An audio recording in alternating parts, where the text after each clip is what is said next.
mo kí gbogbo ẹ̀yin bàbá jákèjádò gbogbo àgbáyé ibi tẹ́ bá ti ń wò mí. Orúkọ tèmi ò yí padà, Dky Alasọ, the baby of Yorùbá nation. Ẹ̀yin ìyá mi eléyìí tí mo gbé wá ètò lágbára. Ó gbẹnu tán, mi ò mọ ibi tí mo ti fẹ́ mu. Tẹ́ bá gbọ́ pé ó gba ẹnu tán, mi ò mọ ibi tí mo ti fẹ́ mu. Gbogbo ojú tó ń wò mí, gbogbo etí tó ń gbọ́ mi, a ò ní ṣe ẹ̀sín, a ò ní ṣe ẹlẹ́yà. Ogun ẹnu kò ní jà wá, kò ní jà àwọn ọmọ wa. A wà láyé ni o, àbáre bí àgbáre o. Ogun ò ní jà wá, kò ní jà àwọn ọmọ wa. Ogun àtẹ̀yìnjà kò ní jà wá. Àwọn ọmọ wa ò ní bá wa rìn ní gbègbèrègbè bí tó máa ti fi wá ṣe ẹ̀sín, ṣe ẹlẹ́yà. Eléyìí pọ̀. Tẹ́ bá gbọ́ pé ó pọ̀, Ọlọ́run wà láìtàláì ó pọ̀. Mo dẹ̀ ń gbọ́ eléyìí, ara dẹ̀ ta mi, mo ní no. Mo gbọ́dọ̀ gbé wá. Bíbélì ní tọ́ ọmọ ẹ̀ kó lè bá fún ọ ní ìsinmi. Mo ní mo gbọ́dọ̀ gbélé wá o, lágbolé fèyí kọ́gbọ́n. Dky àti godmother Adebimpe Alasọ Adura, wọ́n tún tí ò yọ tú o. Ogun social media. Wọ́n tún. Ẹ ṣàjà akẹ́kọ̀ọ́. Àwa wá kẹ́kọ̀ọ́ ni o. Fèyí kọ́gbọ́n. Ẹ jẹ́ adébẹ̀ because mo kàn tí ẹ wá short of word. I don't know what to say. Tí ẹ bá kí ló dé ẹ dúró náà ṣógun láyé ni. Kí ló ṣẹlẹ̀ lórí social media? Ohun tó yẹ káwọn ọmọ kéékèèké máa ṣe kó máa bá wọn wí. Ṣé Dky ìjọmọdé ni? Ṣé ìyá Alasọ Adura ìjọmọdé ni? Kí ló ṣẹlẹ̀? Ìjọ wo ló fẹ́ paná ogun, ló fẹ́ paná ọ̀tẹ̀ social media? Wọ́n ti bà gbogbo íńtánẹ́ẹ̀tì jẹ́. Àwọn ọmọ tó ṣẹ̀ṣẹ̀ ń dìde bọ̀ gan, àwọn gan ń dìde sínú fúráká. Àwọn ọmọ tó yẹ kó jẹ́ spíkà, inú fúráká ló ń dìde sí. Mo dúpẹ́ tèmi pé kì í ṣèṣinmú ẹ̀ṣẹ̀ dìde iṣẹ́ sọ̀rọ̀sọ̀rọ̀ lórí social media. Bóyá agbolé fúráká lolúwo bá ti bára ẹ̀. Agbolé ká gbolé. Ṣẹ́rá máa sọ pé ilé olórogún ọgbà wèrè, wà láì kí ṣe ilé olórogún lọ gba wèrè. Social media gangan lọ gba wèrè. Social media fáwọn spíkà ìmí, kì í ṣe gbogbo spíkà o, minus me. Fáwọn spíkà mi ọgbà wèrè ni. Eléyìí bad. Ẹ̀yin bàbá, ẹ má gbàgbé láti subscribe. Ẹ jẹ́ kẹsáré ṣe kíni, kẹsáré gbọ́. Ẹ gbọ́ tọ́nà, ká wá ṣe kíni, ká wá ra sọ̀rọ̀ díẹ̀ lé lórí. Ọ̀rọ̀ díẹ̀ ni o, torí mi ìṣe fans anybody. Ẹ kò jẹ́ ká kẹ́kọ̀ọ́. Ṣé rí fídíò tẹ́ fẹ́ wò yìí? Ẹ̀yin tẹ́ bá ní àwọn ọmọ, ẹ pé àwọn ọmọ yín jókòó, ẹ kọ́ wọn ní ọjọ́ iwájú. Nígbà tẹ́ bá rí bí àgbáre bó ṣe máa ṣègbésí ayé wọn. Òun ló dífá fún ti Dky. Láti wá síta, wá sọ gbogbo àwọn ọ̀rọ̀ burúkú yìí nípa ìyá tó bí wọn. Wọ́n dẹ̀ ti bá wọn analyze. Má ṣe o, má ṣe o. Ẹ má gbàgbé subscribe, tan notification bell. Ẹ jẹ́ adébẹ̀nù, à ń padà bọ̀. Àṣírù Olúṣesí Adénúgà, nítorí pé ó máa ń bú àwọn obìnrin, especially àwọn àgbàlagbà. Ó máa ń sọ pé ìyá àwọn òṣòbò yẹn. Ó máa oríṣiríṣi nǹkan ló máa ń fi ẹnu ẹ̀ sọ. A dẹ̀ rí ìgbésí ayé ẹ̀ ní orí ìkànnì yìí. Mo wá conclude bí ọ̀rọ̀ Yorùbá. Tí o bá ní nǹkan, you won't cherish it.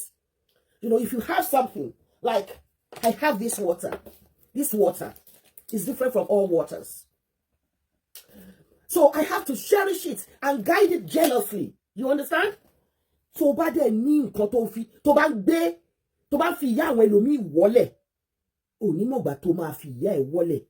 Ẹ jẹ́ ká kọ́ bí wọ́n ṣe ń kó ẹnu wa ní ìjánu. Single mother ò jọ ẹ́ lójú. Àwọn divorcee ò jọ ẹ́ lójú. Àwọn tó wà nílé ọkọ ò jọ ẹ́ lójú. Mo dẹ̀ dúpẹ́ pé ìwọ fúnra rẹ ló gbé story ìyá ẹ wá sí orí internet tó wà láyé wa. Àwa bẹ́ẹ̀ fọ wẹ́lẹ́wẹ́lẹ́ ètò ń pè ní analyzing it critically.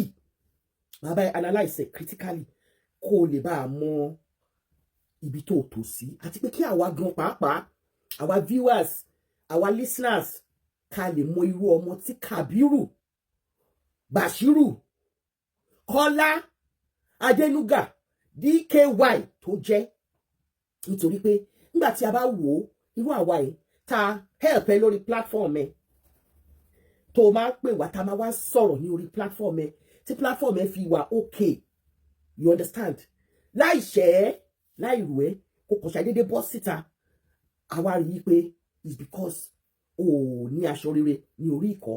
Mo dẹ̀ ti ń dúró de opportunity tí mo fi wá lè analyse ẹ̀, mo wá rí i lánàá ní orí ìkànnì Láyọ̀ Ìjọ̀gbọ̀n mo gbé nítorí pé kọ́ má bàa mú page ọmọ ọlọ́mọ yẹn wálẹ̀ again mo screen record ẹ̀ sí èmi gan ní lọ́wọ́, so mo fẹ́ ká fi ara balẹ̀ ká gbọ́ níwọ̀nba ìṣẹ́jú kò ju 5 minutes, I think it's 5 minutes 29 seconds. Ẹ fara balẹ̀ ẹ bá mi gbọ́, màá tún wá play ẹ̀ màá wá máa analyse ẹ̀ sentence by sentence, word for word. Ẹ ṣé o. Ìyá tèmi ní máa sọ pé ṣé kó bèrè máa sọ fún family ìyá tèmi òṣìṣẹ́ tí a ní wọn lọ́dọ̀ olùṣe tí máa sọ fún ẹ má wọlé inú ara ìbí ṣé olórí burúkú fake life tẹ́yìn ilé ìbùnú kò yẹ kẹ́yìn ilé ìbá sọ̀rọ̀ ayé ètò ìmọ̀ ní fake life lọ́pàá tí ìyá mi jẹ́ lọ́dọ̀ olùṣe tí máa kó nù owó ọmọ tí mo jẹ́ wáyé kò mo ti sọ lórí púpọ̀ díẹ̀ dé ní òbọ̀ mo ti sọ àìmọye ọmọ bẹ́gì lè ní níjọ́ tó olùṣe tí kìí àmì mọ́lẹ̀ tó gbà mú kàdà tó já díẹ̀ níjọ́ ìlànà oyún mi àbúrò ní burúkú ni lọ fíjẹ olófòtò bolúkú lọ bẹ̀rẹ̀ barista lọ́dọ̀ bolú wá sọ̀tún fún ẹ ilé ọ̀rẹ́ dájú mi bàbá mi ti gbé bàbá mi sùn wọ́n bọ̀ láti bàbá tínká dílà importer and exporter ló ṣe tí wọ́n gba mọ́tò bọ̀ láti China Toyota oní dílà àwọn ní Briscoe mo sọ fún yẹn Briscoe ni mọ́mì yẹn apply finish secondary school wọ́n apply ṣe secretary tó lù ṣe tí secretary ni secretary ìyàwó ìyá ni wọ́n apply because she want to get money to go to university she wanted to become a pilot, you understand that? Inú oko igbó tako ni ìyá mi ti wá wọn lówó bàbá wọn lówó family ìyá mi ó wá ṣe wá sí kò ní happen to be a receptionist of my life olùṣe tí ní fine girl young girl fine girl bí mọ́mí ó ṣàlẹ́ bí ṣorí mọ́mí kò lo filter àbí make up ó ṣàlẹ́ fótó mọ́mí lórí péjì lórí péjì mi ó ṣàlẹ́ yẹmi sí ṣàlẹ́ fótó yẹmi sórí péjì mi kò lo filter kò lo make up very young pretty lady olùṣe tí iná tó owó baba Kọ́lá lé owó baba Ṣẹ́gun orí ìyá mi àti pretty young lady ó kì í mọ́lẹ̀ ó sì jáde ẹ̀ ó jáde ẹ̀ bá doyin Dky ni ní sọ́màlì fresh baby ni ìyá mi Òṣogbo ni yẹn ó béèrè ni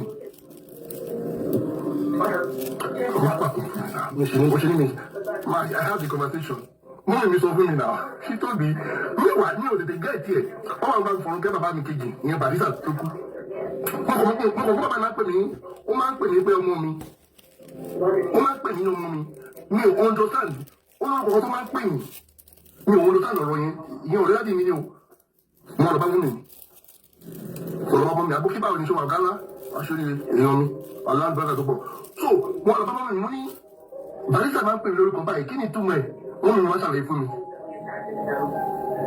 ẹ̀gbọ́n mi ṣì wà láyé o báwo ló wá ṣe fún mi ẹ̀gbọ́n mi ṣì wà láyé tí bọ́ọ̀lù mi tẹ̀lé ṣì wà láyé after the same story fún yín tẹ̀lé ẹ̀gbọ́n bá fún nọ́mbà ẹ̀ mo lè gbọ́n tó láì ṣe àti ẹni tó kù fún mi yà. mo bá wọn pé ọkùnrin máa ń pè ní orúkọ báyìí kí ló ṣẹlẹ̀ gan mọ́ mi ṣe ṣàlàyé ọ̀rọ̀ yẹn fún mi nìyẹn. in fact ẹni tó mú mọ́ mi ni tó mo lọ tó lòlú ṣe sí fún iṣẹ́ mo tún pè wọn náà ọ̀nà tó ṣàlàyé fún mi. Position ìyá ẹ̀ nílé Adénúgà. Ìyá ó ṣòro béèrè wọ́n nà tí mi wá yín wọ́n nà tí mi ta yín nọ́mbà fọ́ ni mọ́mì nọ́mbà fọ́ mọ́mì mi dẹ̀ kéré she was young nígbà tó bí mi nọ́mbà fọ́ ni mọ́mì mi ṣé mo dáhùn béèrè. Ìyá mi really single man ìyá mi was not interested she's not even prepared already to become a mother. She want to further her academic career and life like I said she wanted to become a pilot. Ọmọ tó ló gbọ́dọ̀ ṣe lówó náà ti wá background náà lówó náà bí tó ní ṣe kí iṣẹ́ ló lọ ṣe lọ́dọ̀ bí ṣe máa torí ṣe sí ní fine girl bá kì í mọ́lẹ̀ so ti answer question yẹn. Wo mo rí ayé ẹ lọ ìwé pé wọ́n máa ń mà níyà ìbímọ fún. Ó parọ́ yẹn ó parọ́ yẹn. Ìwé pé wọ́n máa ń mà. Tó ló pẹ́ bàtí oríṣi sísílẹ̀ yìí kí tó sọ ẹ́ sórí yẹn kó lọ gbé yẹn jẹ. Ó padà kó oríṣi sísílẹ̀ tó oríṣi sílẹ̀ place láti sọ dáwrí yẹn. Tó kó ti bí ọ̀nàlẹ́ ìforíṣi pé wọ́n lọ sọ dáwrí ni. Bàyẹ̀ ń ṣe ọmọkùnrin mọ́mí mi ọmọ òǹdó wọ́n ṣẹ́rí kí wọ́n wà legally married ọmọkùnrin wà wọ́n wà practical in that level pé ó fẹ́ mi ó gbé mi lọ sílé olóṣè tí kí ọmọ èkó ni èèyàn bí wà tí wà ní bàbá yín náà ni ìjọba ìyá ìyá yẹn lóṣè sí olóṣè tí wà lọ mọ̀ wọn fámìlì mi wà lọ sí ọ dárí ni olóṣè tí ẹ̀kọ́ olóṣè tí ò ṣe olóṣè tí ò lè ṣe tẹ̀ gbogbo báàgì ọkọ lẹ̀ ó jẹ́ lọ márì ó lọ márì legal. My mother married, she was married, he's a legal wife, legal wife, she married and she, when she buried out for the wedding ring here, 20 years. And, to the book, and also Roger. So, ẹ ṣé mo dúpẹ́, ẹ ti bá mi gbọ́. So, ká wá bẹ̀rẹ̀ critical analysis wa nísìn. Ẹ jẹ́ ká bẹ̀rẹ̀ critical analysis wa. Line by line. Màá kọ́kọ́ dúpẹ́ lọ́wọ́ straight from the heart. Nítorí pé straight from the heart ló jẹ́ ló finger fucking orí ọmọdékùnrin tí a fẹ́ analyze ọ̀rọ̀ tó sọ yìí tó fi lè gbé ọ̀rọ̀ yẹn wá sí alive once again. Ọdún náà ti sọ but èmi ò tí gbọ́ ó lè máa pick ẹ̀ but ó sọ nísìnyí ó kún rẹ́rẹ́ so that I analyze it. So straight from the heart, kudos to you. Oya, gbé ra lẹ̀. Ẹ máa fún ma family ìjà tèmi. Kò sí tó fi ẹ̀dùn àlọ́dọ̀ olùṣètì máa sọ fún ẹ̀ má wọlé. Ìmọ̀ràn ìbí o, ìjọba lórí burúkú fake life tẹ́yìn ilé ìbùnú kò jẹ́ kẹ́yìn ilé ìbá sọ̀rọ̀ ayé ètè ìmọ̀ ní fake life ni. Ìwọ gan ló ní fake life jù. Ìwọ ló ní fake life jù.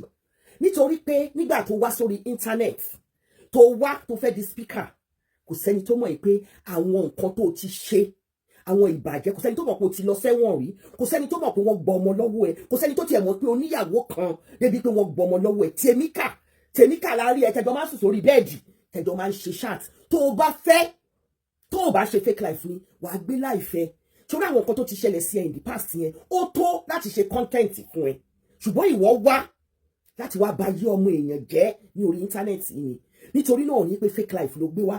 You painted yourself as a responsible man married to Temika.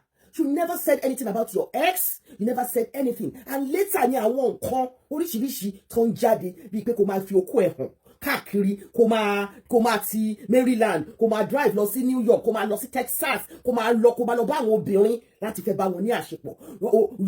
O lọ káàkiri o ní fake life bí ti báwo ìwọ ló ní fake life tó pọ̀ jù. Ìwọ ló ní fake life tó pọ̀ jù.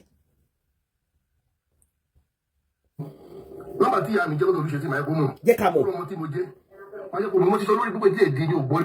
A fẹ́ mọ irú ọmọ tó jẹ́. Ṣé ọmọ tó yanjú ló jẹ́? Ṣé ọmọ ọkọ ló jẹ́? Are you a legitimate child? Are you a legitimate child? Was your pregnancy planned? This is how to know a legitimate child. Your mother can be married or not married. Tí ọkùnrin bá bá ẹ sọ wípé mo fẹ́ ọmọ láti ọ̀dọ̀ ẹ. Kẹ́yìn méjèèjì àtọkùnrin àtobìnrin ó lè má marry o. Ó lè má marry because marriage ò sí lọ́run. Ayé ni marriage wà. Ó lè má marry ṣùgbọ́n tọkùnrin bá sọ fún ẹ in your heart of hearts tó mọ̀ wípé ọkùnrin sọ fún ẹ pé I love you, I like you. Ẹ jọ ń date ara yín. Ó dẹ̀ ti dé stage yìí sìn mo fọ́mọ o mi ò tí fọ́mọ mo ní mo fọ́mọ ṣùgbọ́n bá ó dẹ̀ jẹ́ ká marry àmì ìjà àti ìlú marry but let us start somewhere. I just love you, I just want to have a part of you in me. That is how torí tó bá dé hospital níbí báyìí wọ́n máa ń béèrè lọ́wọ́ wa wípé is your pregnancy planned? Tí pregnancy ò bá ti wà planned ó ní bọ́n ṣe máa package yẹ nítorí pé an unplanned pregnancy can lead to violence against woman. Torí ọkùnrin yẹn tó bá fẹ́ oyún ẹ tó fagídí tì mọ́ ó lè jẹ́ nǹkan tó máa get depression fún obìnrin yẹn. So a legitimate child is a person that is planned by both mother and father. Àwọn míì wà tó jẹ́ pé ọkùnrin ló máa fẹ́ ọmọ tí ìyá ò ní fẹ́ ọmọ. Unplanned pregnancy náà nìyẹn. My boyfriend wanted the pregnancy but I really don't want it and a stage in life and this pregnancy I was just like some prophets had told me in my life that I should not abort and that is why I'm keeping it. It's my boyfriend that actually wants the baby. I don't want the baby. Unplanned pregnancy náà nìyẹn. Tó wà ní side obìnrin. You understand? Tàbí oyún tí ìyá ní tó sunkún tó fẹ́ ṣẹ́ tí ò ṣẹ́ unplanned pregnancy ni. To the pregnant, what really cherish it. Láti day one, kọ́ ti máa sọ, bíyàwó mi ṣe ṣe ni. So, you are not a legitimate child because you are not planned. Mo ti sọ àìmọye ọmọ bẹ́ẹ̀gì lè ní ìjọ tó ló ṣe tí kìí àmì mọ́lẹ̀ tó gba mú kàgà tó já díẹ̀ ìjọ ìnáwó lóyún ni àbólórí burúkú ni lọ síjẹ́ olóṣù. Now ọmọ mi ìkọ̀kan nínú àwọn ọmọ mi wọn ò lè disrespect mi láyé kábèlè tí ẹni tó ti kú ló wá ń disrespect ìjọ tí bàbá ẹ rí ìyá ẹ ni bàbá ẹ mú ìyá ẹ ló wá jáde ẹ. Let me say that to you in English. The day my father saw my mother, that very day my father tore her vagina. Ó ya òbú ẹ̀. Ẹni tí wọ́n bá ya òbú ẹ̀ wọ́n fi ipá bá sùn ni, and nǹkan tó ń jẹ́ RAPE. You are a product of that. You should be ashamed of yourself, and you should be ashamed of your father, and you should be ashamed of yourself to come and paint your lovely mother in that way. Wọ́n jáde ìyá tó bí ẹ lọ́mọ ọjọ́ tí bàbá ẹ rí, bàbá ẹ ò mọ̀ rí, bàbá ẹ ò rí rí, ó kì í mọ́lẹ̀, ó já ìdí ẹ̀. Tí ọmọ mi bá wá sọ bẹ́ẹ̀ lórí internet, màá dì sóòlẹ̀ when I'm alive. Ó tún wá rí ìyá ẹ fín, ìyá ẹ ti kú.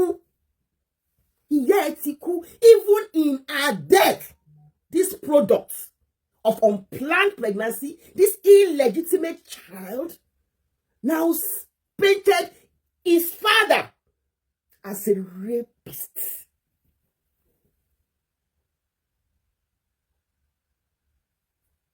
Ojú gbà mí tì fún ẹmu dọwọ́ bojú. Ọjọ́ tí bàbá ẹ torí ìyá ẹ, ọjọ́ yẹn ìyá ẹ dẹ̀ jẹ́ virgin.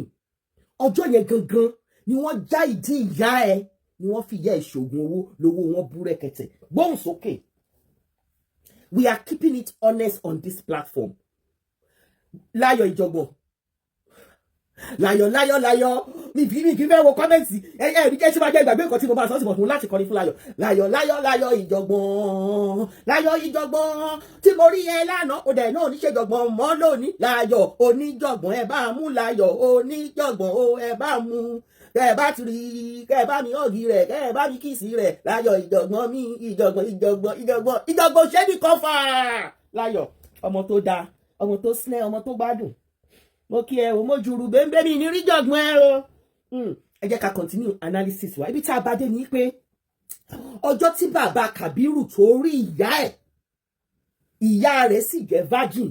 Ọjọ́ yẹn Kàbírù fúnra rẹ̀ ló fẹ́ lára ẹ̀ sọ, bàbá rẹ̀ ọjọ́ yẹn ló já ìdí ẹ̀. Ó lè fi bá bàbá ẹ̀ sọ̀rọ̀. Nígbà tí wọ́n sọ sórí ìfún ẹ, ò mú bàbá ẹ̀ kó lọ fi sí àgọ́ ọlọ́pàá. Lọ́sọ̀tò bolúkọ lọ bẹ̀rẹ̀ pàdé sàlọ́dọ̀ bolú wá sọ̀tò fún ẹ. Ilé ọ̀rẹ́ dájì ni bàbá mi ti gbé bá bàbá mi sùn. Ìyá tèmi. Ní máa sọ pé gbogbo obìnrin máa sọ fámìlì ìyá tèmi. Òṣìṣẹ́ òtí àdúrà lọ́dọ̀ olùṣe tí máa sọ fún ẹ, má wọlé. Ìmọ̀ràn ìbí o, ìṣòro lórí burúkú fake life tẹ́yìn ilé ìbùn kò yẹ kéyìn lè bá sọ̀rọ̀ ayé ètè. Ìmọ̀ ní fake life ni. Nọ́mbà tí ìyá mi jẹ́ lọ́dọ̀ olùṣe tí máa kó mọ̀. Ó lọ́mọ tí mo jẹ́. Ayọ̀kọ̀ mi mo ti sọ lórí púpọ̀ tí èdè ni òbọ̀ ni mo ti sọ àìmọye. Ọmọ bẹ́ẹ̀gì lè ní. Ìjọ tó ló ṣe tí kìí àmì mọ́lẹ̀ tó gba mú kàgà tó já díẹ̀ ìjọ ìnáwó lóyún mi. Àbólórí burúkú ni lọ síjẹ́ olóṣòtò bolúkọ lọ bẹ̀rẹ̀ pàdé sàlọ́dọ̀ bolú wá sọ̀tò fún ẹ. Ilé ọ̀rẹ́ dájì ni bàbá mi ti gbé bá bàbá mi sùn. Wọ́n pọ̀. Your father, bó ṣe paint bàbá ẹ̀ kó rich tó, knew in his heart that your mother was so young. Wípé tó ń bá gbé ìyá ẹ lọ sí hotel, àwọn hoteliers àti reception náà ti máa kó ṣẹ́kẹ́ṣẹkẹ̀ sí òun lọ́wọ́, because your mother was so young. Your mother was so young. Bóyá GS3 ní bàbá ìyá ẹ̀ ká.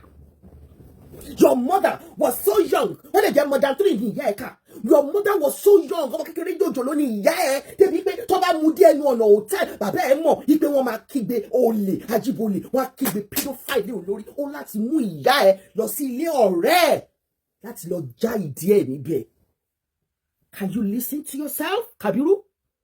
Wọ́n fúnra rẹ̀ ló sọ, à ń bẹ analyse. Bàbá ẹ̀ ò kì í ṣe bàbá tó dáa. Ìfun bàbá ẹ̀ ló dé jájẹ. Wọ́n bú èmi. Dílà importer and exporter ni mo ló ṣe tí wọ́n gba mọ́tò bọ̀ láti China, Toyota. Oní dílà àwọn ní Briscoe, mo sọ fún yẹn Briscoe ni mọ́mì yẹn apply. Your father, not that he couldn't afford the money for hotel, but because your father is a pedophile, your mother was so young. Can you hear me clearly? Your father now took her to his friend's house to lọ já ìdí ẹ̀ jala. Your mother, ó dàgbà jù ńgbà yẹn. Àríwó ẹ̀rí pé ó dàgbà ó pin pátápátá ló máa jẹ́ 15 years. A minor by all standards, a minor by all ramifications in the Constitution of Nigeria and in the Constitution of the whole wide world. Your father, a wealthy man that you said your father was, could not afford to go for women tí wọ́n dàgbà tàbí àwọn obìnrin tí wọ́n ti dé àbí tí wọ́n ti gún ọyàn tí wọ́n ti ṣe tán láti jẹ́ kí pé mo ṣe tán mo ti jáde school start mo fẹ́ mo wá ṣe kiri. Màmá ẹ kéré gan. Màmá ẹ kéré nítorí pé ìdílé tí màmá ẹ ti wá wọn kì í lówó ńbẹ̀ ìwọ fúnra ẹ ló sọ wọn kì í lówó. She was not a secretary. Your mother at that point in time, tí Olúṣesí ṣe já òbú ẹ̀ pẹ̀lẹ́pẹ̀lẹ́ tó já òbú ẹ̀ játijàti, she was not a secretary. She was looking for greener pasture. And somebody within the circle of our parents knew the circle of your father. They sought help to your father's place. Ẹ jọ̀ọ́, òtòṣì ni wọ́n ní family àwọn ìyá ẹ̀, wọn kì í lówó, wọn kì í ṣiṣẹ́ kọ́ jèrè. Ìran wọn ó máa ń tòṣì. Wọ́n fúnra ẹnu fẹ́nu ara ẹ̀ sọ o. Ìran àdó tòṣì, àdó olóṣì, àdó ṣòṣì ni ìyá ẹ̀ ti wá. Àwọn parents ìyá ẹ̀ wọ́n wá bí ìyá ẹ̀ ṣe máa gòkè lẹ́gbẹ̀ẹ́ òróró ọ̀rọ̀ mo máa kí ẹ̀, mo máa love ẹ̀, mo máa like ẹ̀. Káàárọ̀ ọkọ gbogbo àwa màmá. Ìyá ẹ̀ àwọn parents ìyá ẹ̀ wọ́n rí ìyá ẹ̀ gẹ́gẹ́ bí ẹni tí ó máa mo once mo rí ẹ bá mi pé mo báàkì wá síbi ó pẹ́ mo ti rí gbẹ̀yìn náà. Ẹ jọ̀ọ́ ẹ sọ fún pé mo wégele violence. Sórí ẹyọ kan tí bá fún ẹ jẹ ìwọ fúnra rẹ ló sọ ọ̀rọ̀ ilé ayé ẹ màá dẹ̀ bá ẹ analyse ẹ wẹ́lẹ́wẹ́lẹ́. Ẹ má bínú show yìí lè gùn lórí 5 minutes video yìí ó lè tó 1 hour. Ẹ mọ̀ pé mi kì í pẹ́, ẹ má bínú mo bẹ̀ yín, but ẹ bá mi fi ẹlẹ́bẹ̀ kẹ bá mi fi share ẹ̀ kó dé ọ̀dọ̀ ẹ̀. Àwọn parents ìyá rẹ ilé òṣì ilé olóṣì ìyá ẹ ti wá, wọn ń ṣe rere níbẹ̀, wọn ò lówó. Ìwọ fúnra ẹ má gbọ́ òun fúnra ẹ ló sọ bẹ́ẹ̀ o, kò sí nǹkan máa ṣe báyìí.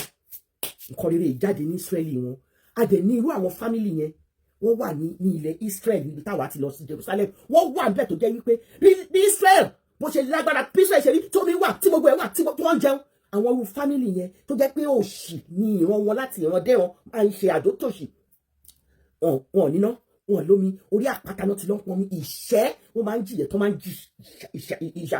Ṣùgbọ́n family ìyá ẹ ó fẹ́ kí ìyá ẹ kó lè mú wọn kúrò nínú òṣì tí wọ́n wà. Wọ́n wá ọ̀rẹ́ wọn tó mọ sákù tó mọ èèyàn kan nínú sákù Olúṣesí, wọ́n wá mú ìyá ẹ tọ̀ ọ́ lọ. Kàkà kí Olúṣesí kó help wọn ṣe ló jáde ìyá ẹ. Wọ́n fúnra ẹ sọ o ní Olúṣesí oní ìyá ẹ oní bàbá ẹ olójó tó rí ìyá ẹ báyìí olójáde ẹ ni. Ẹni ọmọ tó bá wá sọ irú story tí Kàbírù sọ yìí ní orí internet ó yẹ kó mú igi ńlá kó gbé sọ́rùn ẹ̀ kó jù sókun. Ó kì í ṣọmọ gidi. Ó sọ story ẹni tó ti kú bí kìíní. Ó yá gbóhùn sókè. Secretary, why apply? Because she want to get money to go to university. She wanted to become a pilot. You understand that? Inú oko igbó tako ni ìyá mi ti wá wọn lówó bàbá wọn lówó family ìyá mi. Inú oko igbó tako ni ìyá ẹ ti wá bàbá wọn ìlówó ìyá wọn ìlówó. Ṣùgbọ́n àwọn yìí wá rò yìí pé báwo ni òṣì yìí ṣe máa kúrò ní ilé ayé àwọn. Báwo ni òṣì yìí ṣe máa kúrò ní ilé ayé àwọn. Ẹ sọ fún Láyọ̀ máa block Láyọ̀ o. Láyọ̀ ń disturb mi o. Àṣẹ tó ti lọ fọ́lù díẹ̀ báyìí nísìn mo gbádùn lórí ìkànnì mi o. Láyọ̀ o ìwọ ni show yìí kan o lẹ́yìn eléyìí Láyọ̀ ni máa tún gbé wá o. Àbẹ̀wò wá ni mo júbà mọ́ mi kí ló dé kí ló bá yẹn wá kẹ́. So inú igbó ikú takú àbíbo ló ti pè náà igbó kan ṣáá ni ìyá ẹ ti wá. Wọn kì í lówó wọn kì í ralẹ̀ wọn kì í kọ́lé wọn ò ń rówó wọn mọ ní sùkúrù. Ibi tí ìyá ẹ ti wá nìyẹn Kàbírù.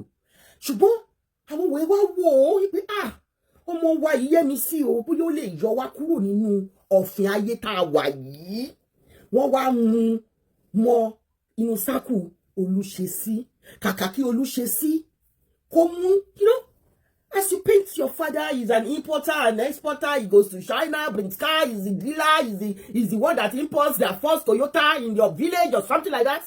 Instead of your father to look at your mother with compassion. Nítorí pé bàbá ẹ ti bí irú ọmọ Yẹmisí yẹn tó tó age Yẹmisí yẹn. Your father didn't do that. Your father asked your mother what her ambitions were.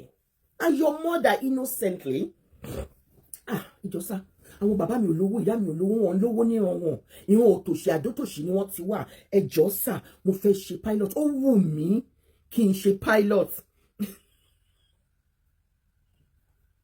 exactly láyọ̀ ìjọ̀gbọ̀n ó wù mí kí n ṣe pilot nǹkan tó wù mí nìyẹn bàbá ẹ Olúṣesí ó wá wò títí ó ní ìwọ pilot kẹ̀ ó ní ìwọ pilot kẹ̀ gbogbo bá ṣe pilot òṣìwò ló fẹ́ ṣe bá ṣe ó fẹ́ díẹ̀ síbẹ̀ yẹn ó já díẹ̀ lọ́jọ́ yẹn ó já ìdíẹ̀ pẹ́rẹ́pẹ́rẹ́ ní ọjọ́ yẹn ìwọ lè ṣe pilot receptionist mi ló máa ṣe lọ join àwọn receptionist ó wọ́n dá ìyẹ́ about wọ́n fún ìyẹ́ ní stipend òun náà wá ń sẹ̀ǹdẹ̀ sí àwọn family ẹ̀ tó jẹ́ wípé àdó tòṣì àdó wèrè òun ni wọ́n jẹ́ mo báǹkì inú mi dùn láti rí ẹ how are you God bless you comment yẹn on roll fast so mi lè ka ẹ má bínú busy wise mo rí ẹ ó yá ẹ jẹ́ ká continue ẹ so your father òun ni wọ́n máa ń pè ní adánilọ́rọ̀ṣẹ nígbà tí èmi wà ní kékeré ìyá mi máa ń gbàdúrà á ní Ọlọ́run ò ní jẹ́ kí ẹ̀yin ọmọ mi torí àwọn obìnrin mẹ́rin ìyá mi bí á ní Ọlọ́run ò ní jẹ́ kí ẹ rógun adánilọ́rọ̀ṣẹ adániníbù àbá future ẹni jẹ́ òun ni bàbá ẹ adánilọ́rọ̀ṣẹ adániníbù àbá future ẹni jẹ́. Your mother wants to become a pilot, came across somebody that is rich, that has children that are of her age. And this lady has an ambition to become a pilot. Instead of that, your father decided to butcher her in a private part.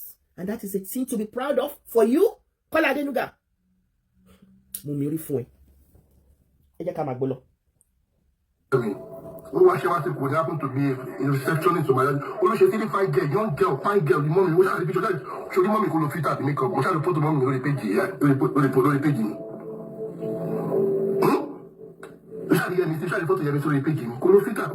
Very young, pretty lady. Olúṣesí, ori fine girl, pretty lady. Ori fine girl, pretty lady. Instead of Olúṣesí to help Yẹmisí, Olúṣesí decided. Good morning, my darling MC. God bless you. Wòlíì Sàpàtúmórí yín. More grace, how are you? Mo bank mo ti kí yín lẹ́ẹ̀kan. Mo máa kí gbogbo yín. Olúṣesí decided in his evil heart to cut short the ambition of the fine girl by butchering a private part. And that is a thing to be proud of for you. Now, not only that, his friend, your father's friend, also had a taste of your mother. But what she look woru nítorí pé bàbá ẹ̀ ló kọ́kọ́ jáde ẹ̀. Bàbá ẹ̀ moves with groups of pedophiles. Ẹ jọ̀ọ́, tí a bá rí ẹni tó jẹ́ pedophile, ẹ jẹ́ ká fi wọ́n sí ṣàkún ọlọ́pàá. Àwọn tó máa ń bá ọmọ kékeré sùn. Bàbá ẹ̀ náà jẹ nínú ìyá ẹ̀. Nítorí náà ló ṣe ń pè é ní ọmọ mi. Nítorí pé inú ilé ẹ̀ ni wọ́n ti já ìdí ìyá ẹ̀ kùtùkùtù àwọn méjèèjì. Oh, but we can read between the lines. Olúṣesí náà tó owó bàbá Kọ́lá lé owó iṣẹ́ owó bàbá Ṣẹ́gun. Orí ìyá àti pretty young lady ó kì í mọ́lẹ̀ ó sì jáde ẹ̀yìn ká. Ó tún tún sọ lẹ́lẹ́kẹta Olúṣesí bàbá Kọ́lá Adénúgà tó ń ta mọ́tò tó lówó ní Ìjẹ̀bú ní ibo ló ti pé Olùdó Ògbólú. Orí ìyá ẹ̀ wọ́n mú ìyá ẹ̀ lọ síbẹ̀ pé Olúṣesí ran ọmọdé yìí lọ́wọ́ ó náà ti gbọ́ ó mú ìyá ẹ̀ lọ sí ilé ọ̀rẹ́ ẹ̀ nítorí pé ọmọ yẹn kéré láti mú lọ sí hòtẹ́ẹ̀lì kó má pariwo lé lórí ní hòtẹ́ẹ̀lì pé irú ọmọ kékeré wo lẹ gbé wá ó wá kó ṣe pé kò lówó láti gbé lọ sí hòtẹ́ẹ̀lì ó disrespect ìyá ẹ̀ ó gbé ìyá ẹ̀ lọ sílé ọ̀rẹ́ ẹ̀ ibẹ̀ ló ti jáde ẹ̀ tó fọ́ lẹ́kùn ọmọ irú ẹ̀ náà ni wọ́n ń ṣe mentality yẹn ló wà lórí ẹ̀ tó bá rí obìnrin báyìí kò bá sùn àìmọye obìnrin lórí ìkànnì yìí àtàwọn tó rírí àtàwọn tó rírí wọ́n ti drive 8 hours lọ bá obìnrin kan nípa ó fẹ́ bá sùn wọ́n ti trade okó ẹ across the ocean not the sea across the Pacific wá sí United Kingdom nítorí pé ó fẹ́ dóòbò tó wà tí mo rí ẹ mi ti rí princess mi o princess Jaiye Ọba mo ti rí Bobby J torí pé ó fẹ́ dóòbò ó send òhù ẹ káàkiri tó bá ti rí òbò báyìí ìtọ́ a máa dà lẹ́nu ẹ òun ni wọ́n ṣe ń pè ẹ́ ní dọ̀dọ̀yọ̀ onítàn ta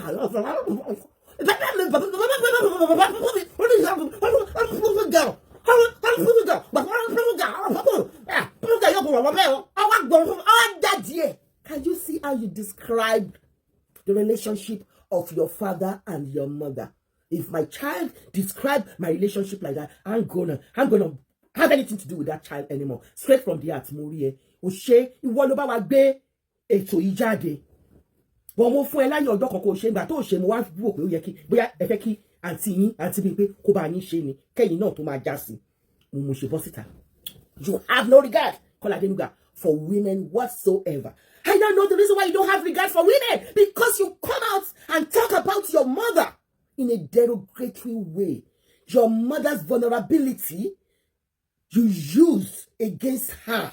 Wọ́n jáde bàbá mi jáde nílé ọ̀rẹ́ bàbá mi ibẹ̀ náà ti jáde wọ́n rí pretty girl kàkà kan ràn lọ́wọ́ kó sọ pé kí ló fẹ́ ṣe pilot ni school wo ló fẹ́ lọ kọ́kọ́ tó sí ọ̀nà ẹ̀kọ́ wọ́n jáde ẹni tí wọ́n bá dẹ̀ já ìdí ẹ̀ ó máa wà traumatized inú trauma ni ìyá ẹ̀ wà títí tó fi bí ẹ̀ mara ló yẹ kó máa jẹ́ ìkorò òun ló yẹ kó máa jẹ́ Kọ́lá Adénúgà torí inú ìbànújẹ́ ni ìyá ẹ̀ wà tó fi lóyún ẹ̀ inú ìbànújẹ́ ló wà tó fi bí ẹ̀ ẹnu ara ẹ̀ ló fi sọ ẹni tí wọ́n bá já fùrọ̀ ẹ̀ tí òbò ẹ̀ tó jápọ̀ mọ́ fùrọ̀ tó fi okó fùtù díẹ̀ jálajálá òbò jápọ̀ mọ́ fùrọ̀ ni.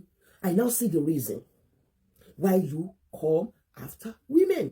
Story ẹ̀ àti story 2x2 ó jọra nítorí pé abandonment syndrome ló bá 2x2 jà abandonment syndrome yẹn òun náà ló bá wọ jà nítorí pé at a point in time ìwọ náà ló fẹnu ara ẹ sọ yẹ ká gbẹ kó gbóhùn sókè. ó jáde bá doyin Dky wa ni. Oh God. ní sọ máa lè fresh baby ni. ọmọ àlè ni ẹ because wọn plan oyún ẹ you are an unplanned baby which made you to be an illegitimate child ni Elizabeth a ṣe star 500 stars illegitimate child ni an illegitimate child is ọmọ àlè ẹni tí wọn plan pregnancy ọjọ́ tó já ìdí ìyá ẹ ni ìyá ẹ lóyún ẹ ọjọ́ tó já ìdí ẹ tí òbò ẹ tó jápọ̀ mọ́ fùrọ̀ tó jápọ̀ mọ́ urethra ihò mẹ́ta ni wọ́n já nídìí ìyá ẹ̀ wọ́n jábi tó ti ń tọ̀ wọ́n jábi tó kó yẹ kó wọ̀ wọ́n já fúrọ̀ òbò ihò mẹ́tẹ̀ẹ̀ta yẹn ó tó tẹ̀léra ni bàbá ẹ̀ fi okó ó fi já dànù ọjọ́ yẹn ni wọ́n lóyún ẹ̀ you are never planned you are an illegitimate child. ọmọ àlè. ìyá mi ò ṣòbò yẹn ó béèrè béèrè ni. ìyá ẹ̀ ṣòbò yẹn nítorí pé ìyá ẹ̀ lè kígbe ìyá ẹ̀ ṣòbò yẹn ó mọ ohun tí wọ́n fẹ́ fi òun ṣe ó ti rí lójú wọn tí ìyá ẹ̀ ò bá ṣòbò yẹn ni ó yẹ kó lọ sí tọlọ́pàá nígbà tí òbò ẹ̀ jápọ̀ mọ́ fúrọ̀ tó jápọ̀ mọ́ yorùbá ìyá ẹ̀ ṣe òbò yẹn ó ṣe òbò yẹn ṣó kò yé ìyá ẹ̀ ṣó ti yé ìyá ẹ̀ báyìí ṣé kò yé ìyá ẹ̀ ṣó dẹ̀ ti yé ìyá ẹ̀ pé ìyá ẹ̀ ṣe òbò yẹn nítorí wípé nígbà tí wọ́n já fúrọ̀ ẹ̀ bó ṣe sọ ó yẹ kó lọ sí ọlọ́pàá kó lọ fi ẹjọ́ bàbá ẹ̀ sùn ni ṣùgbọ́n nítorí wípé àwọn pẹ́rẹ́ǹtì ẹ̀ ò lówó àwọn náà kà á sí ibi ṣòbò yẹn pé bákan méjìlá ń bá lọ sógun o ibi olúṣe sí àwọn sákò àwọn ọ̀rẹ́ ẹ̀ tó ń lọ wọ́n lè gbà ẹ́ kí wọ́n rán ẹ ní skul kan fún ẹ ní scholarship torí wọ́n ní irú ẹ tàbí wọ́n á já fùrọ̀ ẹ ọmọ yẹn dẹ̀ máa gbàdúrà nínú ọkàn pé olúwa má jọ já fùrọ̀ mi ṣùgbọ́n fùrọ̀ jíjá òun ni wọ́n bá pàdé òun náà dẹ̀ ni ó mú ẹ láti má lè regard obìnrin kankan nítorí pé òun ní regard anything tó bá ti wà tó ti ní ihò báyìí o fẹ́ fi okó ẹ̀ sí ni o ò lè sọ̀rọ̀ méjì wípé kò dóyàn lọ ó lọ Nàìjíríà odò wọn bẹ̀ odọkùnrin odájá odò ẹranko ó kú ẹyẹ òjijọ́ tí wọ́n bá gé ẹ jẹ́ kí n tún change glasses mi àbí kò tó bẹ́ẹ̀ kí n lè rí wọn dáadáa kí n lè gbọ́ ohun tó ń sọ dáadáa ẹ jẹ́ fi glasses mi sí ojú mi. Ìyá ẹ ṣòbò yẹn ó ṣe òbò yẹn ó ṣe òbò yẹn jù ta ló ṣòbò yẹn jù láyé bí òun ṣe ìyá ẹ tí wọ́n fa fùrọ̀ ẹ̀yà ìwọ fúnra rẹ̀ ló sọ bẹ́ẹ̀ bàbá ẹ̀ fa fùrọ̀ ẹ̀yà ó ga ọ ó yá gbó sókè. I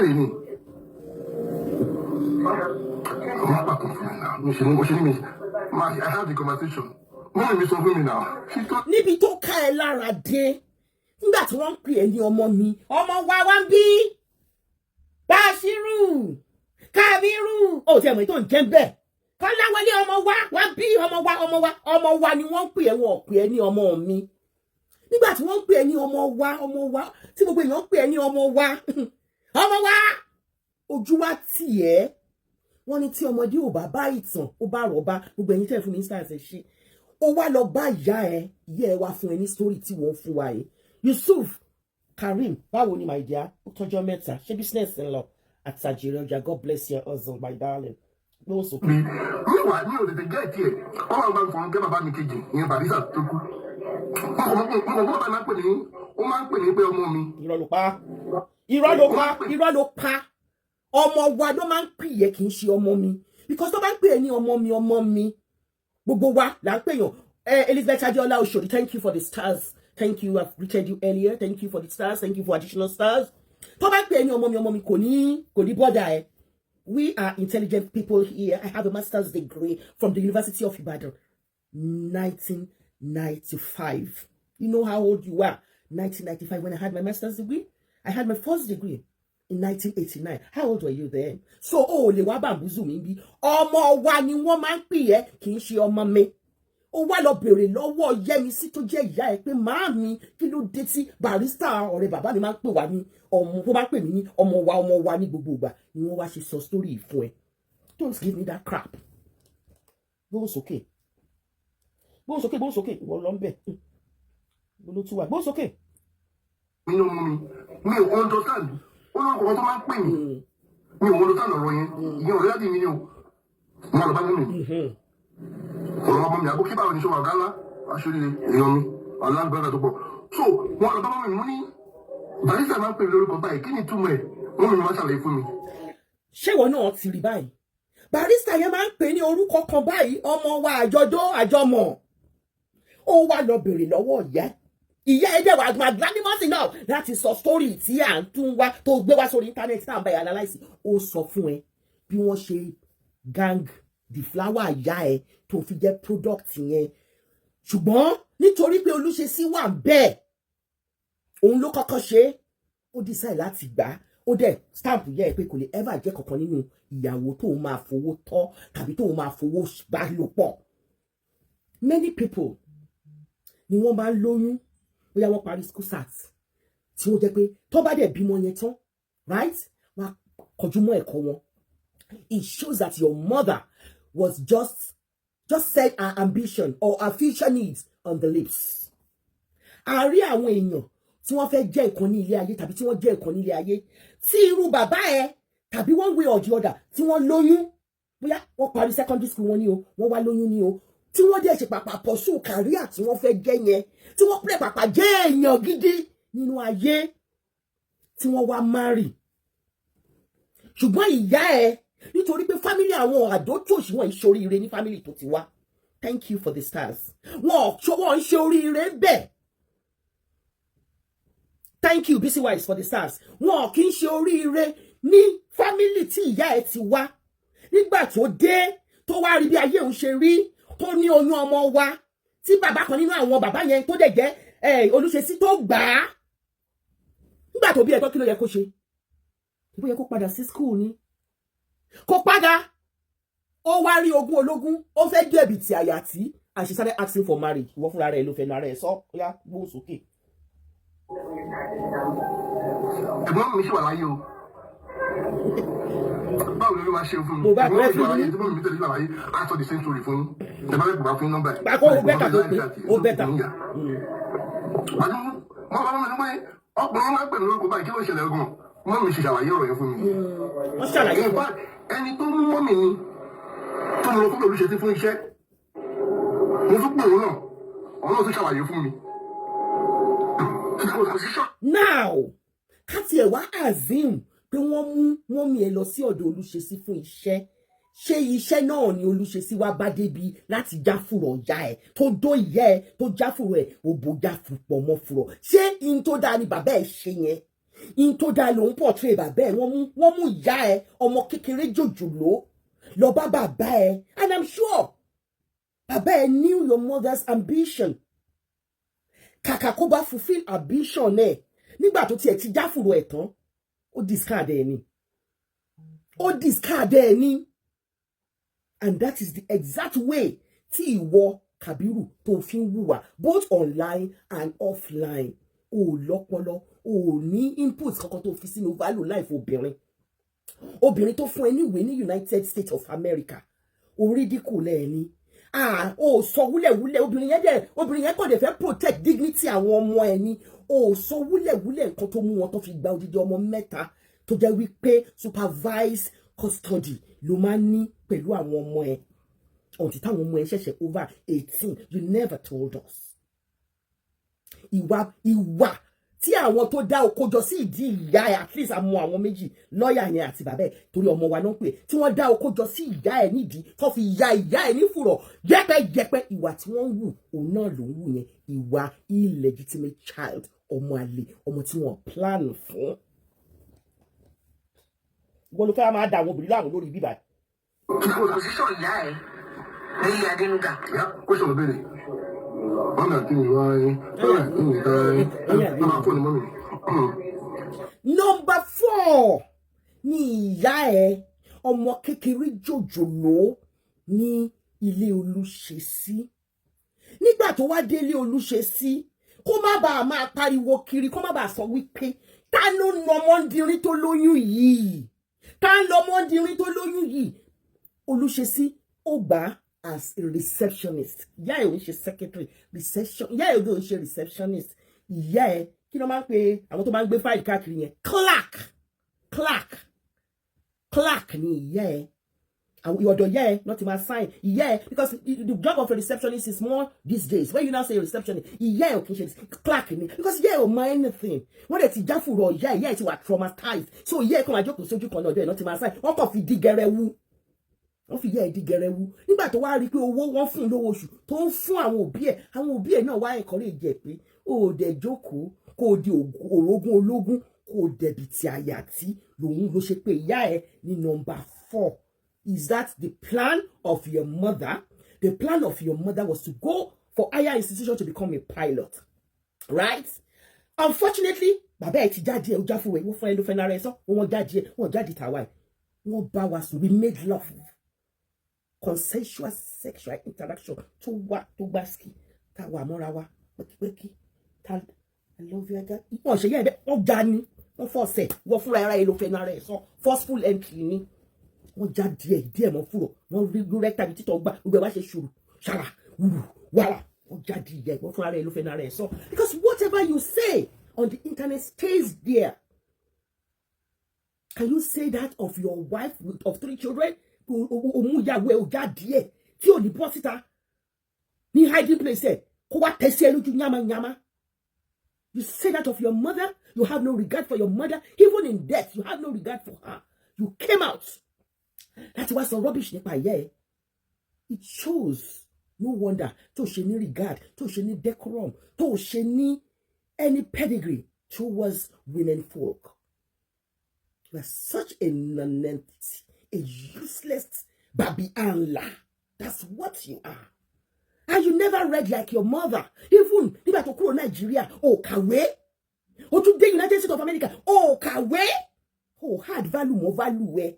Àfi kò ṣe ní wọ́kọ̀wọ́kọ̀ lórí internet. Kò jókòó lẹ́pọ̀n. Kò máa wa trailer káàkiri lọ sílé àwọn obìnrin. Kò máa dó obìnrin nínú mọ́tò ẹ. Ìwà tó bá lọ́dọ̀ àwọn bàbá ẹ méjèèjì tí wọ́n fi okó jáde ìyá ẹ nìyẹn.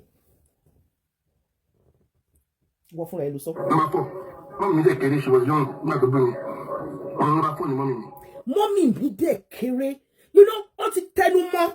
Also, mommy mi kere, omo kekere ni mommy mi. Mommy mi was a pretty girl. You said it 5 times. It shows how young, how vulnerable your mother was. Instead of you to come out and come and do an educational show for us on a girl child that is vulnerable, you use her vulnerability to tarnish her image the more, even in grave. It shows that you are a very, very illegitimate child.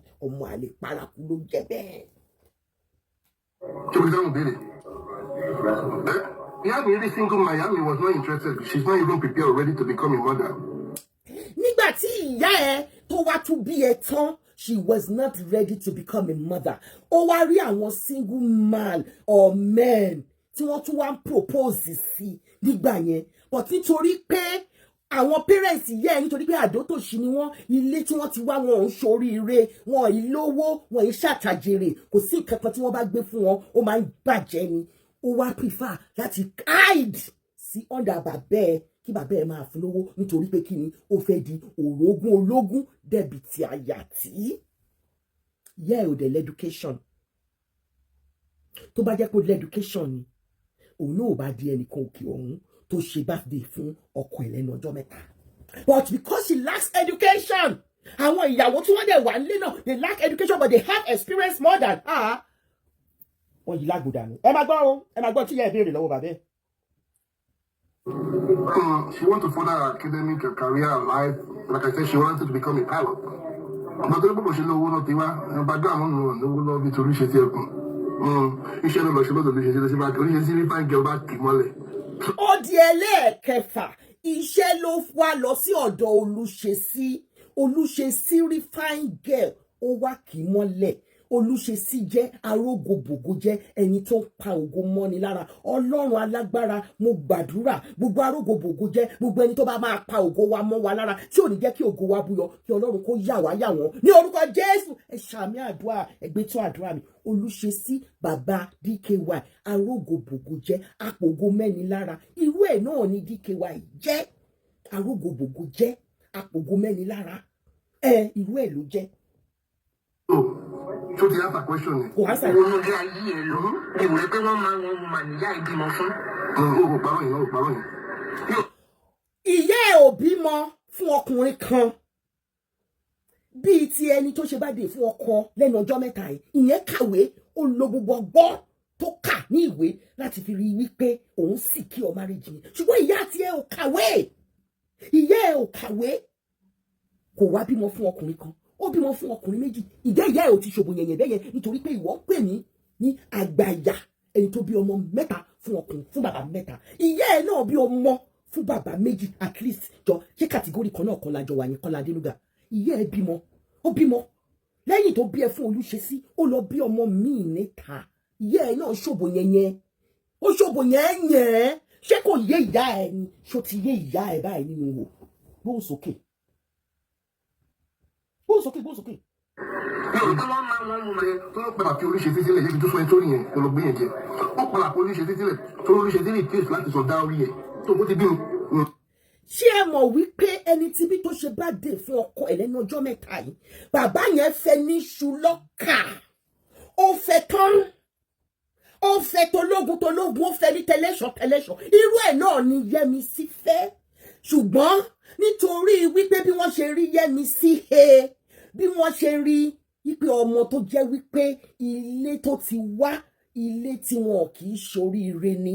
Ọmọ ẹ̀ náà ló sọ, ilé tó ti wá, ilé àdótòṣì ni. Ilé burúkú ló ti wá, wọn ìgbérí nílé tó ti wá tí ìyá Kàbírù ti wá. Kàbírù fúnra rẹ̀ ló sọ o, èmi kọ́ mo sọ o. Ẹ gbọ́ o, mi ò sọ o, òun ló sọ, mo ń bá analyze tó sọ ni o. Nígbà tí Olúṣesí rí bẹ́ẹ̀, ó wá béèrè lọ́wọ́ Olúṣesí pé, you put a ring on the finger, man. Put a ring on the finger, man. Put a ring on the finger, man. Olúṣesí wá sọ fún pé, I cannot put a ring on the finger, man. If I put a ring on the finger, man, you wanna get all my inheritance, man. I don't go put a ring on the finger, man. Kí ni ìyá ẹ̀ wá ṣe? Ẹ̀gbọ́n tí ìyá ẹ̀ ṣe. Ọ̀dàlẹ́ ìfòlùsí bóyá wà lọ sọ dáwì mi. But then she ọmọkùnrin mọ́mí mi ọmọ wọn sheriff kí wọ́n wà legally married, you know. Ọmọkùnrin wà practical in that level pé ó fẹ́ mi ó gbé mi lọ sílé.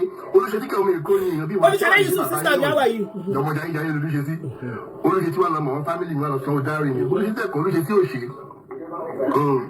Níbi tí ìyá ẹ ti wá l'Ondo State, ó tiẹ̀ sọ yẹn dáadáa. Ondo State, we cherish our children to have at least tó bá tẹ̀lé fẹ́ wọn legally kó bá wọn ní engagement. Olùṣètí máa yarí ẹni tó jẹ́ pé òun ló já ìdí ìyá ẹ tó dis flower ìyá ẹ níjọ́ tó jáde ìyá ẹ òbú ẹ̀ jápò mọ́ fúrọ̀ mọ́ Eureka. Tó bá jẹ́ pé òun ló dis flower ìyá ẹ ní tòótọ́ bó ṣe sọ fún wa tí ìyá ẹ dẹ̀ ṣó tí òṣòbò yẹn adẹ̀wà believe nínú statement yìí nítorí pé ẹni tó bá jábàálẹ̀ ẹni kò tiẹ̀ need kí ẹni sọ fún kó tó fẹ́ mú ẹni kó tó fẹ́ ṣe sanwó orí. O ìyá ẹ Yẹ́misí kò béèrè ríǹgì engagement ríǹgì ló béèrè irú ríǹgì yìí ni o ríǹgì náà ní nǹkan ríǹgì yìí ni o ló béèrè pé just put it on here engagement ring wọ́n mọ̀ pé náwọn ìyàwó ṣàkànṣe engagement. Olùṣètí yarí ó ní mi lè san dáórì ẹ nítorí pé kí ni ọjọ́ tí mi rí ẹ gangan ọjọ́ tí n rí ẹ ni mo jáde ẹ ìwọ ló sọ ọjọ́ tí bàbá ẹ fojú ẹ kan ìyá ẹ báyìí ló jáde ẹ ìwọ ló sọ náà ọjọ́ tí ìyá ẹ tó rí bàbá ẹ ọjọ́ tí bàbá ẹ rí ìyá ẹ ló jáde ẹ. It shows the type of a mother you have and the type of a father that can feed on somebody's vulnerability. Ọjọ́ tí ìyá àti bàbá ẹ pàdé ni wọ́n jáde ìyá ẹ. Bàbá ẹ dẹ̀ sọ pé òun ò lè san dáórì lé irú ẹni bẹ́ẹ̀ lórí nítorí pé kí ni ọmọ wa ni ẹ ọmọ wa ló bí. Òun nìkan lòun jáfùrọ̀ ìyá ẹ̀ ń dán yẹn. At least èèyàn méjì bàbá lọ́yà àti bàbá onímọ́tò àwọn ló jáde yẹ reason tí bàbá ẹ ò ṣe lè ṣe sọdáórì ẹ nìyẹn. Ọmọ tí wọn ò bá dẹ̀ bọ́ bá bí láì sọdáórì ẹ ò ní ẹ̀tọ́ láti máa jẹ́ Adénúgà. In fact orúkọ ìyá ẹ ló yẹ kó máa jẹ́ nítorí wọn ò sọdáórì ẹ. Ọmọ tán pè ní ọmọ àlè ní ilẹ̀ Yorùbá nìyẹn. Ọmọ tí wọn ò bá ti sanwó orí ìyá rẹ̀ ọmọ àlè ni wọ́n. Ẹ lọ kà nínú Yorùbá ẹ lọ Google ẹ ta ló ń pè ní ọmọ àlè wọ́n á sọ àwọn category ọmọ àlè fún yín. Even in the Bible it is well established if you don't pay the dowry on your gbogbo ẹ̀yin ọkùnrin tẹ́ ń wò mí lónìí tẹ́ ẹ̀ bá sọ dowry lórí ìyàwó yín àwọn ọmọ tí ìyàwó yín bí fún yín wọn ń ṣe ọmọ yín ọmọ ìyàwó yín ni wọ́n jẹ́. Nítorí náà tẹ́ bá fẹ́ kí àwọn ọmọ yẹn kọ́ máa jẹ́ ọmọ yín ẹ lọ sọ dowry ìyàwó yín education lẹ túbọ̀ yẹn. Torí náà Kọ́lá Adénúgà bàbá ẹ ò sọ dowry ìyá ẹ títí di òní. By claiming that you are Kọ́lá Adénúgà it's just by default you are an illegitimate child. Both okay. Lórí ẹjọ́ bẹ̀rẹ̀ ṣẹ́bẹ̀ gbogbo báàgì ọkọ lẹ̀ ó lè lọ marry legal. My mother married, she was married. Now ojú Yẹ́misí ti wá là Olùṣètí sọ fún ọ pé jókòó ni kí ló fẹ́ kí n ṣe dáórì fún ẹ sí ọmọ wa ló bí ajáfùrọ̀ ẹni ọjọ́ tí mo mọ̀ ẹ́ ni mo ọjọ́ tí mo fojú kan ẹ̀ báyìí ni mo jáfùrọ̀ ẹ mo jápọ̀ mọ́ fùrọ̀ bàbá lọ́yà náà dẹ̀ wà bẹ́ẹ̀ ilé bàbá lọ́yà ni mo ti ṣe bàbá lọ́yà gan ṣe ń bẹ̀ ó kọ́nu ẹ̀ sókè tírísọ̀mù náà fi yẹ ẹ̀ ṣe. Bí bàbá lọ́yà ṣe mú ọyàn yá ẹ ni bàbá ẹ ló ń rọ òkó sí lábẹ́ nígbà tó yá wọn change ẹ bàbá ẹ bẹ̀rẹ̀ sí ní mú ọyàn yá ẹ bàbá lọ́yà ń rọ òkó sí lábẹ́ òun náà ṣe ń pè ní ọmọ wa ìwọ ló sọ. You said it yourself. I'm just giving you a critical analysis on it. Ẹ má bínú ẹ̀yin mi máa tún change glasses ẹ má bínú. Torí pé a ní pẹ́ carry analysis náà ẹ ṣe tẹ fún mi ní stars gbogbo ẹ̀yin tẹ náwó stars yìí ẹ máa ń like mo máa mú àwọn educational show bíi ilé wa mo rí pé ẹ máa ń like ẹ máa mú wá fún yín lẹ́ẹ̀kọ̀ọ̀kan tí wọn bá wá fún wa kì í wá fún wọn ó ti pẹ́ tí wọ́n ti wá fún wa but a rí opportunity láti dá wọn ní ohùn padà. So ẹ jẹ́ kó gbóhùn sókè. She was the legal wife, legal wife. She married and and she buried out with a wedding ring. So, ìyá ẹ nígbà tí wọ́n wá sọ fún pé Tolúṣètí sọ pé mi ò lè àǹfààní tí mo fẹ́ gbà láwọ́ ẹ mo ti gbà lára ẹ mo jábàálẹ̀ ẹ mo fi tura mo tún fi lọ fi ṣe oògùn owó mi kó lè wù sí dáadáa mo ti gba ọmọ wa lára ẹ mi ò lè ṣe wedding fún ẹ kí ni Yẹ́misí ṣe Yẹ́misí bá kó ẹrù ẹ ló bá kó jáde definitely ó láti kó jáde nígbà tó dẹ̀ lọ sí tó kó jáde ńkọ́ ó wá lọ wá ọkùnrin míì tó bá jẹ́ pé obìnrin tó ní ambition ni kí ló yẹ kó ṣe ó yẹ kó wá gbọ́n kó owó tó ti save àwọn ọ̀nà míì ó lè lọ fọ ẹsẹ̀ ó lè fọ toilet wàá bẹ̀rẹ̀ wàá tú school ṣàtẹ̀ṣe wàá wá gbọ̀nà university lọ tàbí polytechnic tàbí college of education wàá lọ fi ìmọ̀ kún ìmọ̀. How are you sincerity? Wàá lọ fi ìmọ̀ kún ìmọ̀ wàá lọ fi òye kún òye.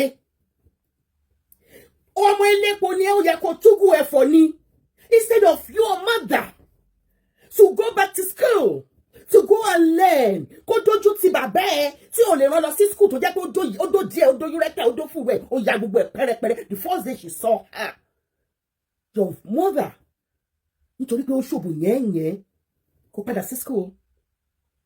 sí school ó padà lọ wá àwọn ọkùnrin tí wọ́n máa fi ríǹgì sí lọ́wọ́ ríǹgì tó lè rà ríǹgì yìí bó ṣe wà yìí is 3 grams this is 916 22 carats ló ń jẹ́ bẹ́ẹ̀ and I bought it for 210 pounds.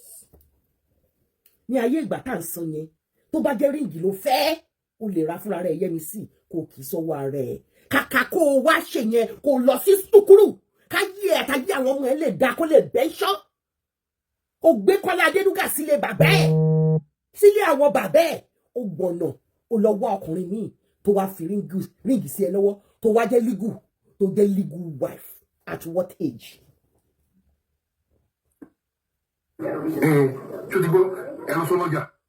So àti gbọ́ a dẹ̀ ti ń sọ ní orí ìkànnì yìí ibi tó sọ̀rọ̀ dé nìyẹn ìyá ẹ̀ ọkùnrin 2 ló bímọ fún èmi bímọ fún ọkùnrin 3 èmi tó ń pè ní ṣòbò yẹn ni ọmọ mi ti wà ń bí Lizzy Anjorin mi tó gbásìkì ọmọ gidi ọmọ dáadáa ọmọ olóríire ọmọ tí ò jẹ́ kí any obstacle kó kọ́ òun lọ́nà ọmọ tó ní focus àwọn obìnrin tó ní focus nìyẹn pé no mi lè jẹ́ kí ọmọ bíbí kó wá dàbò mi okay àti ṣe mistake náà jẹ́ ká tún gbọ̀nà education lọ.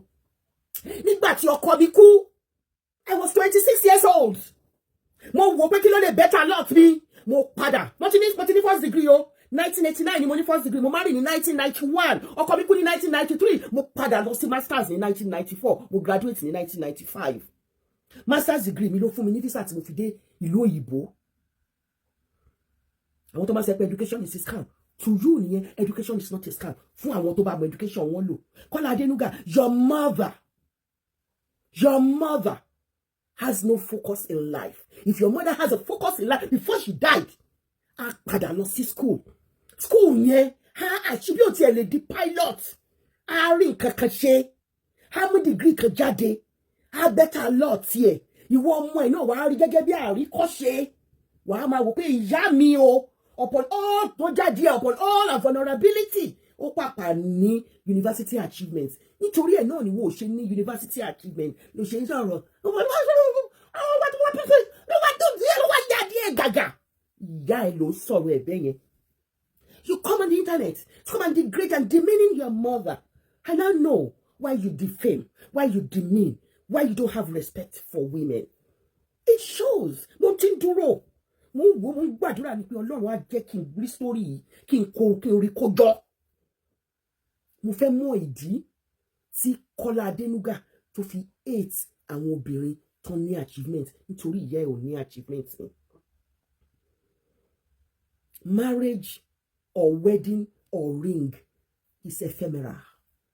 Wedding day, marriage lasts forever because of a ring. Your mother abandoned you in your father's abode. And that is why you don't have regard for women. Kò dẹ̀ yẹ kó rí bẹ́ẹ̀, ṣó yẹ kó rí bẹ́ẹ̀, ṣó wá ti yé ìyá ẹ̀, mo dẹ̀ rò pé ìyá ẹ̀ ti gbọ́. Nítorí náà, gbogbo ẹ̀yin tí Kọ́lá Adénúgà gbogbo àwọn obìnrin tó ti bú, tó ti defame, tó ti sọ̀rọ̀ wa, ṣe rí báyìí pé Kọ́lá Adénúgà ò ní regard fún ìyá ẹ̀. Ìyá ẹ̀ ò ṣe àwòkọ́ṣe rere fún àwọn obìnrin. Ọjọ́ tí bàbá Kọ́lá torí ìyá Kọ́lá fúnra rẹ̀ ló sọ ọjọ́ yẹn ni wọ́n gba pátá ní ìdí ìyá ẹ̀. Wọ́n ò wá gba pátá nìkan, wọ́n dòdì ìyá ẹ̀, wọ́n fa ìdí ìyá ẹ̀ ya rẹpẹpẹpẹ. Ìwọ fúnra rẹ̀ ló sọ bẹ́ẹ̀. Yes, he said that. I can play it all over again for you and see him where he's saying it.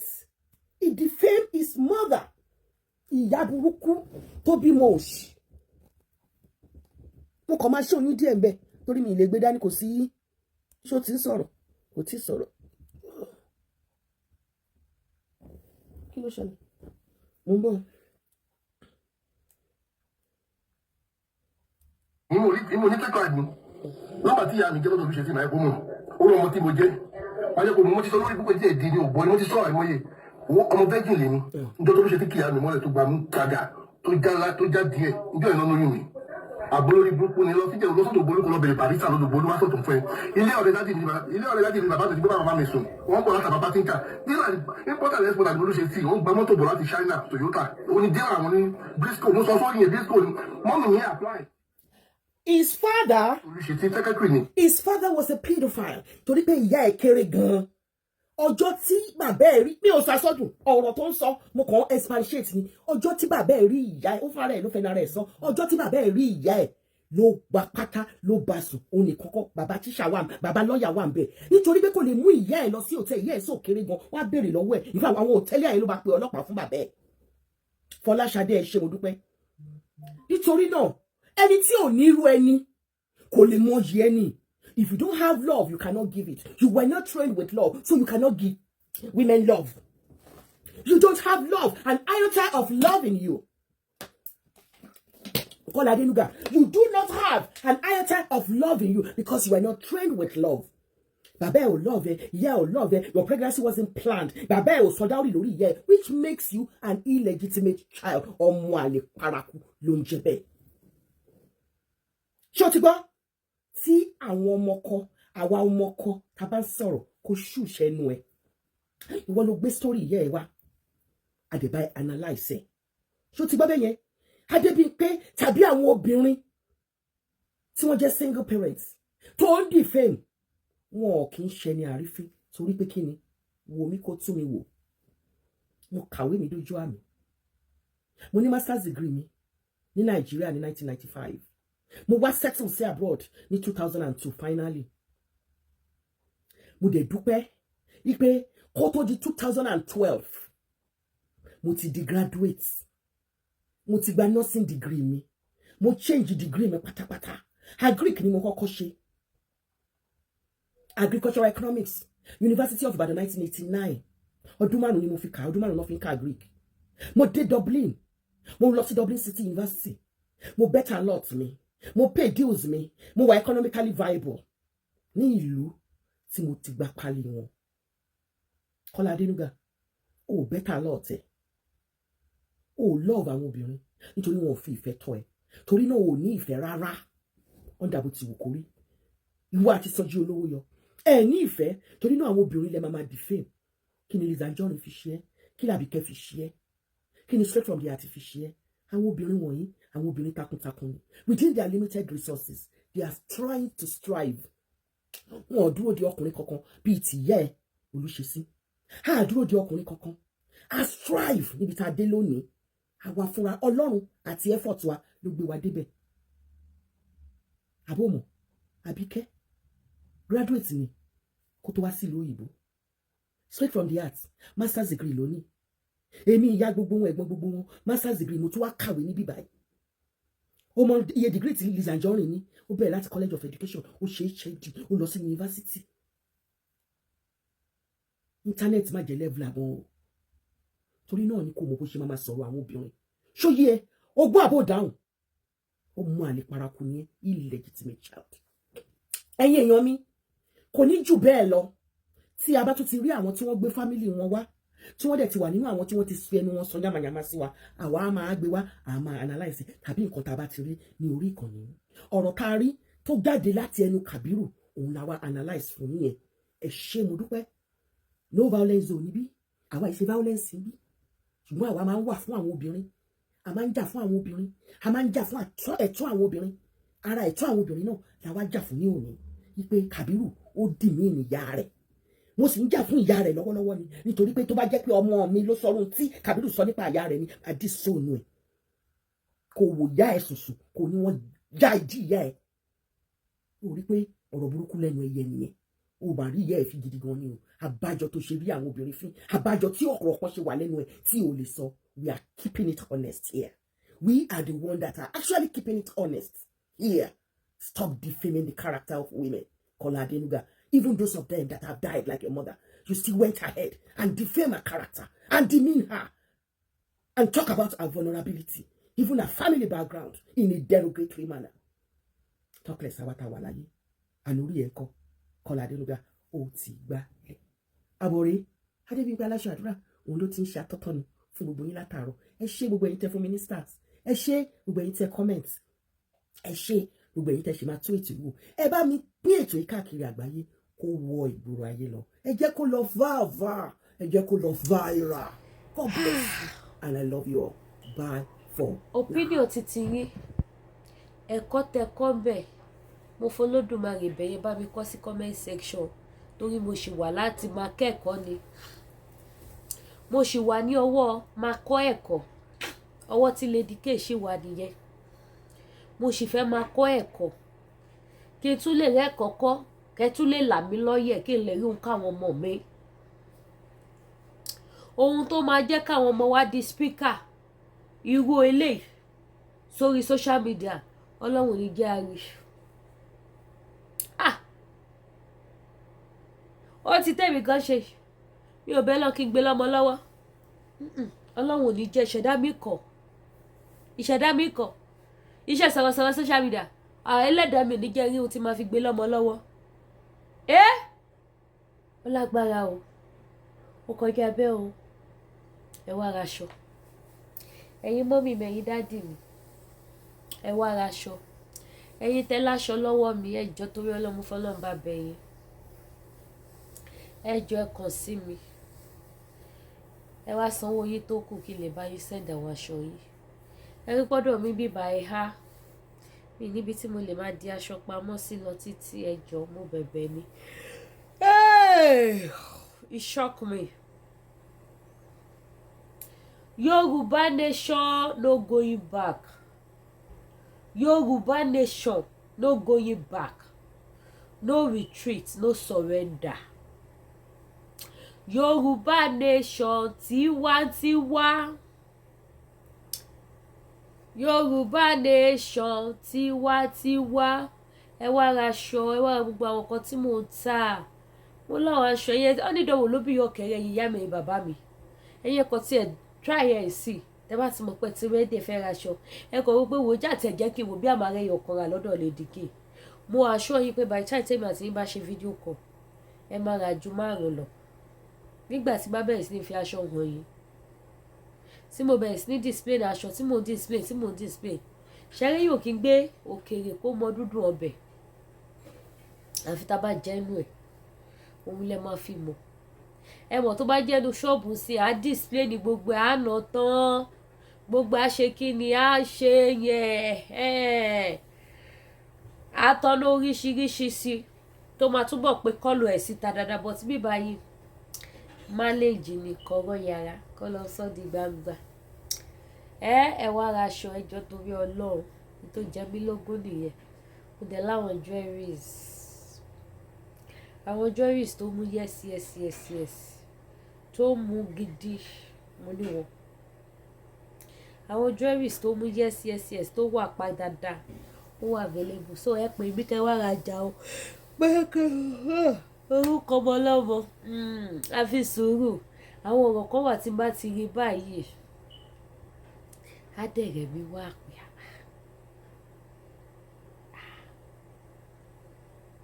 ẹ wá rajà ọjà làwa ń tà bí adẹ̀ ń kẹ́kọ̀ọ́ kátajà ká kẹ́kọ̀ọ́ ohun táwa bá jókòó nìyẹn ẹ pé Lady K Ìfẹ́ Olúwaṣẹ́ the baby of Yorùbá nation àwọn lace tó fine wà àǹkárá wà damask wà ṣòkè wà wọ́n á ṣòkè tẹlifíṣàn photoshoot wọ́n wà available níbí ẹ pè mí kẹ́ wá rajà ẹ ṣé gan mo dúpẹ́ ẹ má gbàgbé láti subscribe kẹ́dẹ̀ tán notification bell ẹ̀kọ́ tí ẹ bá kọ́ kẹ́ bá wa kọ́ síbẹ̀ ó dàbọ̀.